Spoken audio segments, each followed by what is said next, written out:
सभी नवीं कक्षा के विद्यार्थियों को नमस्कार। आज के इस वीडियो कक्षा में हम लोग पार्ट नंबर 2 दुख का अधिकार इस पर आगे बढ़ेंगे। पार्ट नंबर 2 दुख का अधिकार, इस पर आगे बढ़ने से पहले दुख का अधिकार है क्या और इस पाठ का नाम दुख का अधिकार क्यों रखा गया है,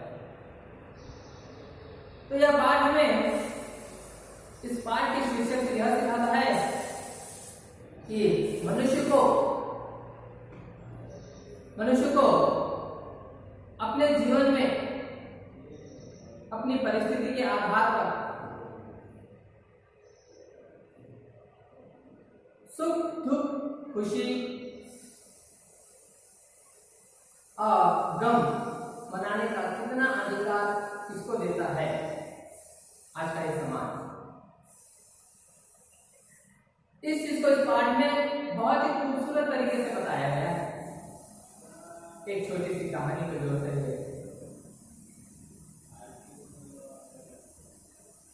बहुत ही सुंदर तरीके से बताया।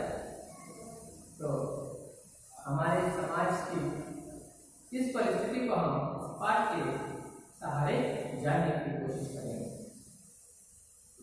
तो सीधे मैं पाठ पर आगे बढ़ रहा हूं।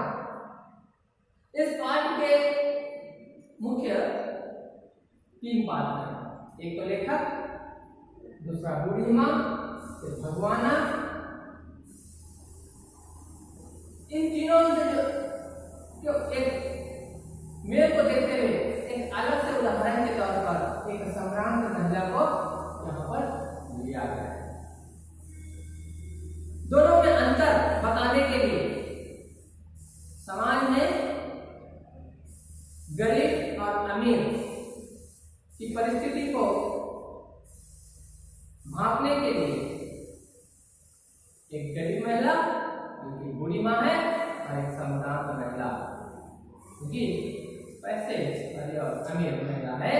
तो दोनों के परिवार में दुख और सुख मनाने का अधिकार कितने पैमाने पर बना हुआ है जैसे यहाँ पर बताने की कोशिश। और ऐसा होना चाहिए क्या और हमारे समाज की सोच क्या है, हमारी सोच क्या है, इस पाठ में बताने की कोशिश।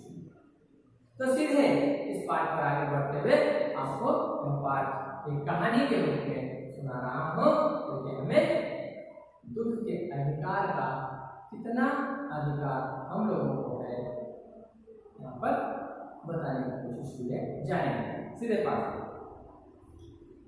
मनुष्यों की पोशाकें उन्हें विभिन्न श्रेणियों में बांट देती है। देखिए, मनुष्यों की जो पोशाक है उन्हें विभिन्न श्रेणियों में, इन्हें अलग अलग भाग में बांट देती है। और आज मैं आपके सामने पैंट शर्ट पहनकर, बूट पहनकर एक किताब आपके मेरे हाथ में पकड़ कर मैं आपके सामने ठहरा हुआ हूं। साथ ही मेरे समीप एक ऐसा व्यक्ति ठहरा हुआ है जो कि एक धोती कुर्ता पहनकर अपने कंधे पर हल रखकर ठहरा हुआ। तो दोनों में क्या अंतर है? वह एक गांव का व्यक्ति दिखाई देगा, गांव से जुड़ा हुआ दिखाई देगा, साथ ही साथ उस हल को पकड़ने के कारण वह एक किसान के रूप में।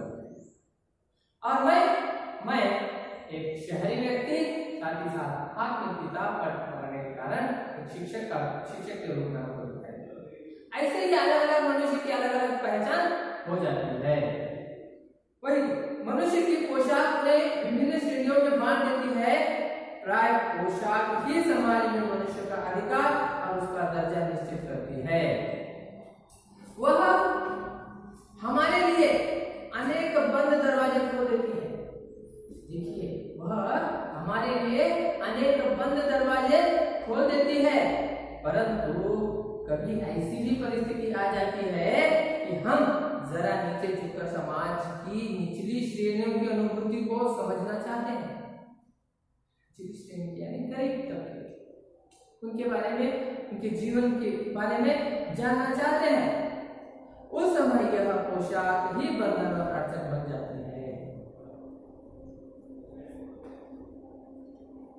गरीब झोपड़पट्टियों में रहने वाले परिवार, उन परिवारों की हालात इतनी दयनीय होती है कि एक अमीर व्यक्ति उनके नजदीक जाकर उनके हालचाल को पूछने के लायक नहीं होता है।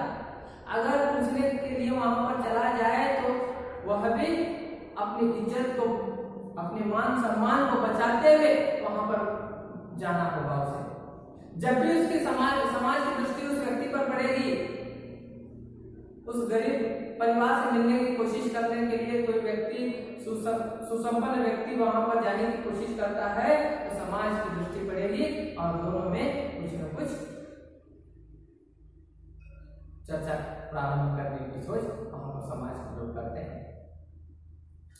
उस समय यह पोशाक के बंधन और अड़चन बन जाती है, जैसे वायु की लहरें कटी हुई पतंग को सहसा भूमि पर नहीं गिर जाने देती, इसी तरह खास परिस्थितियों में हमारी पोशाक हमें झुक सकने से रोके रहती है, हमें झुक सकने से रोके रहती है। देखिए कैसे, जैसे कि आज मैं आपके सामने पैंट शर्ट बूट पहनकर एक किताब पकड़कर आपके सामने मैं शिक्षक का काम कर रहा हूँ, शिक्षक का काम कर रहा हूँ। यही मेरी वृत्ति जो है मुझे दूसरे रोजगार के काम करने के लिए रोक देती है। रोजगार यानी मिट्टी पत्थर उठाने के काम करने के लिए मुझे रोकती है और उस काम को मैं नहीं कर सकता। अगर मैं उस काम को करने चला जाऊं तो समाज कहेगा कि देखिए एक शिक्षक होकर वह सामान्य कार्य करने के लिए हम लोगों के बीच प्रस्तुत हो गया है। बाजार में फुटपाथ पर कुछ खरबूजे डलिया में और कुछ जमीन पर बिक्री के लिए रखे जान पड़ते थे। लेखक बाजार से गुजर रहे हैं, जैसे कि मैंने कहा था बूढ़ी माँ और भगवान, इनकी कहानी आपके सम्मुख प्रारंभ हो रही है। बाजार में फुटपाथ पर खरबूजे डलिया में और कुछ जमीन पर बिक्री के लिए रखे जान पड़ते थे। खरबूजे के समीप एक अधेड़ उम्र की औरत बैठी रो रही थी। अधेड़ उम्र की, न बूढ़ी है न जवान है, ऐसी हालात वाली महिला रो रही है। खरबूजे बिक्री के लिए थे, परंतु उन्हें खरीदने के लिए कोई कैसे आगे बढ़ता? उसके पास वह क्या कर रही है? खरबूजे बेचने का कार्य कर रही है, खरबूजे का व्यापार करने के लिए बैठी हुई है, लेकिन उसके पास कोई कैसे पहुंचता? कारण देखिए, खरबूजों को बेचने वाली तो कपड़े से मुंह छिपाए सिर को घुटनों पर रखे फपक फपक कर रो रही थी। खरबूजे बेचने के लिए बैठी हुई है और सिर अपने पैरों में छुपाकर जोर जोर से रो रही है। पड़ोस की दुकान के तख्तों पर बैठे या बाजार में खड़े लोग घृणा से उसी स्त्री के संबंध में बात कर रहे थे और रो रही है। आसपास बैठे हुए लोग उस स्त्री के बारे में, उस महिला के बारे में बात कर रहे हैं। क्या बातें होती है देखिए। उस स्त्री का रोना देखकर मन में एक व्यथा सी उठी, दया दया। पर उसके रोने का कारण जानने का उपाय क्या था? फुटपाथ पर उसके समीप बैठ सकने में मेरी पोशाक की व्यवधान बंद खड़ी हो गई। मेरी पोशाक उसके सामने जाकर बैठकर उसके हालचाल को पूछने के लिए एक व्यवधान हो गई, रोक हो गया। एक आदमी ने घृणा से एक तरफ झुकते हुए कहा, क्या जमाना है, जवान लड़के को मरे पूरा दिन नहीं बीता और यह बेहया दुकान लगा के बैठी है। तो महिला क्यों रो रही थी? क्योंकि उसका एक जवान बेटा जो था वह मर चुका था। तो पता है किसी माँ का बेटा जब मर जाता है तो उसकी तकलीफ क्या होती है? वह बहुत ही दयनीय हालात में होती है। लड़के को मरे पूरा दिन नहीं बीता और यह बेहया दुकान लगा के बैठी है। दूसरे साहब अपनी दाढ़ी खुजाते हुए कह रहे थे, अरे जैसी नीयत होती है अल्लाह भी वैसी ही बरकत देता है। जैसी नीयत होती है अल्लाह भी वैसी ही बरकत देता है।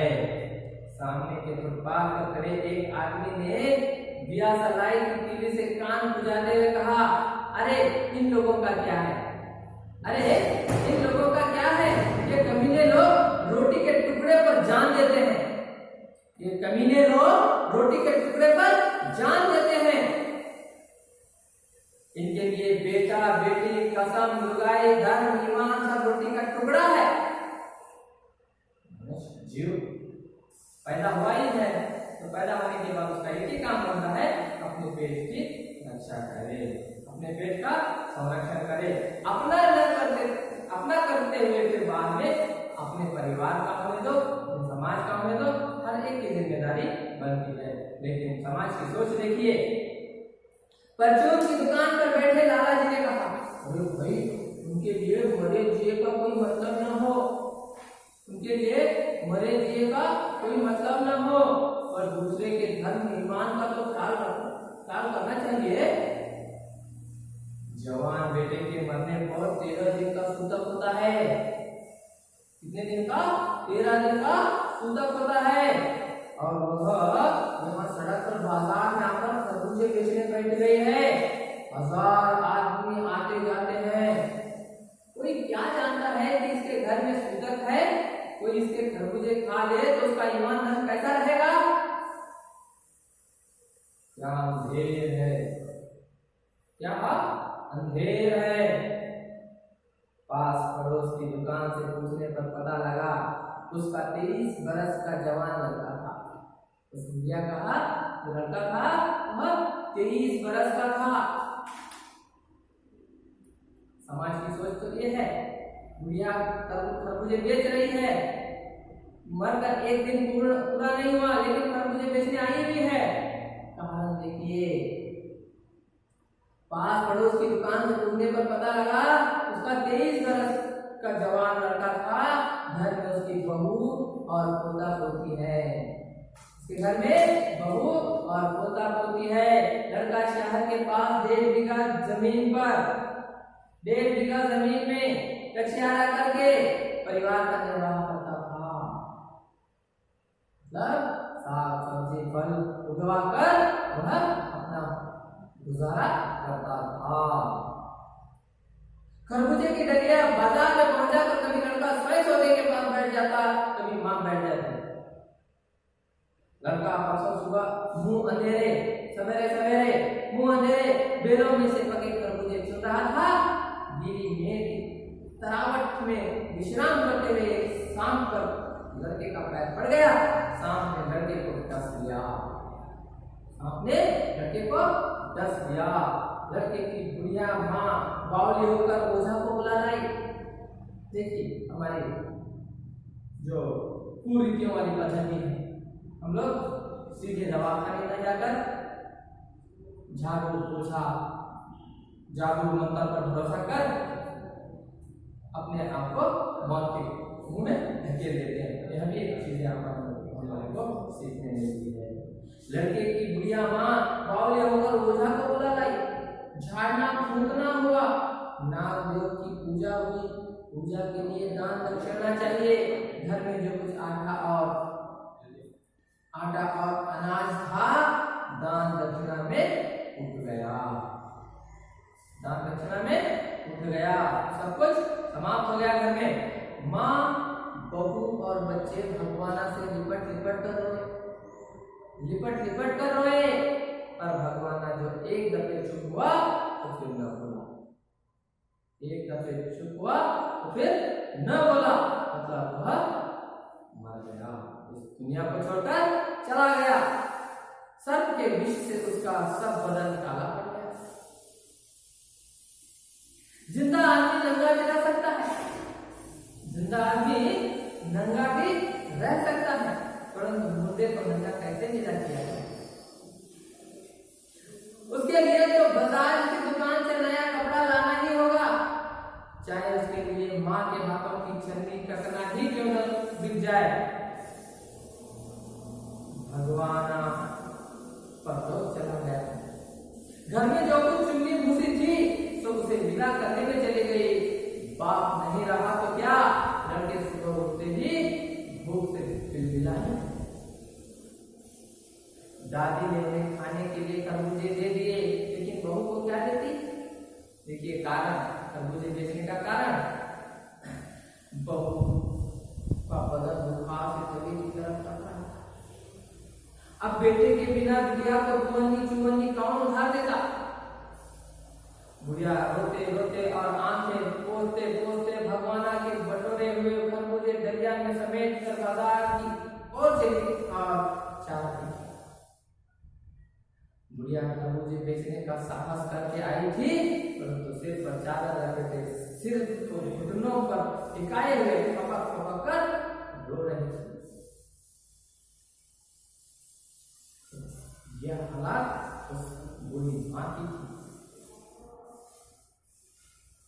तो यहाँ पर इस कहानी को विराम देता हूँ। फिर इस कहानी का जो अगला भाग है आपको अगले वीडियो में मिलेगा। धन्यवाद।